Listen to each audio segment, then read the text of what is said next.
Doon na pagilaing sugilano ni Senior Santo Niño si Glyza San Juan. Pebrero 2025, nagsigi kong bleeding. As in, grabe akong bleeding. Nagpakonsulta ko sa private hospital sa Davao City. I-confirm sa mga doktor nga doon ako'y endometrial cancer grade 1. Grabe na akong hilak sa akong nadungog sa doktor.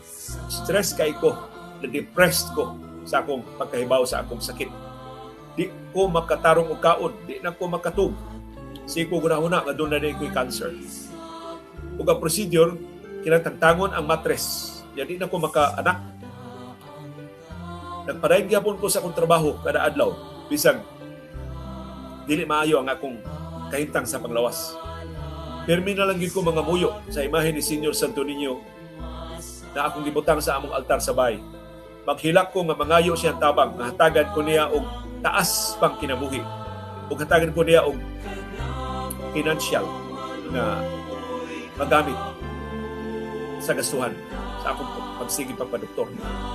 Pagka Agosto 2025, giingnan ko sa akong doktor nga mangita na kudaan og blood type AB kay tagsaon kayo akong dugo.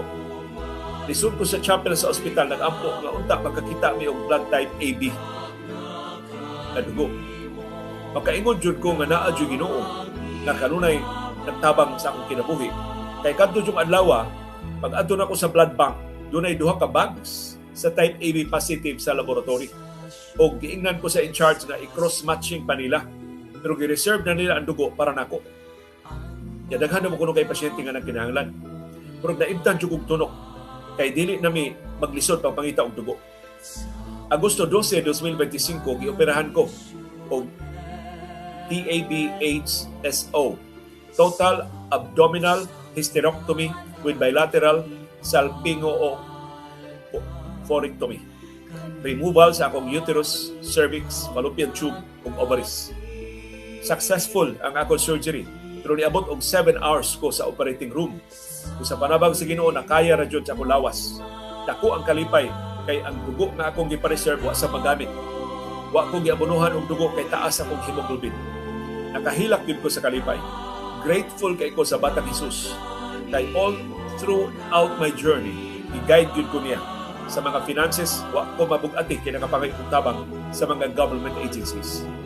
Di ako pagin akong kalipay pag-ingon sa akong mga doktor na di na kinahanglan ang chemotherapy o radiation. Dito na sad akong luha while naghigda sa hospital bed. Di ko makatuo nga na-survive na ako ang tanan kapag suway sa kinabuhi. Ug ang biopsy result, milagro gyud sa Ginoo, low-grade tumor. 6 months na ang nilabay human sa akong operasyon, kaluoy sa Ginoo maayo na ug baskog na ang akong panglawas. Grasya gyud sa Ginoo. Nibalik ko sa Basilica Minor del Santo Niño atong November 2025, nanangkot ko dito og nagpasalamat. Wa na ko kaapil sa sinulog 2026, pero gi-promise na ko ni Senior Santo Niño na mobalik din ko tampong sa sinulog o sa Fiesta Senior sa 2027 pohon. Bisan di ay sa mga pagsuway sa kinabuhi, makaya ra gyud ang tanan basta isalig lang sa Ginoo ang atong kahimtang.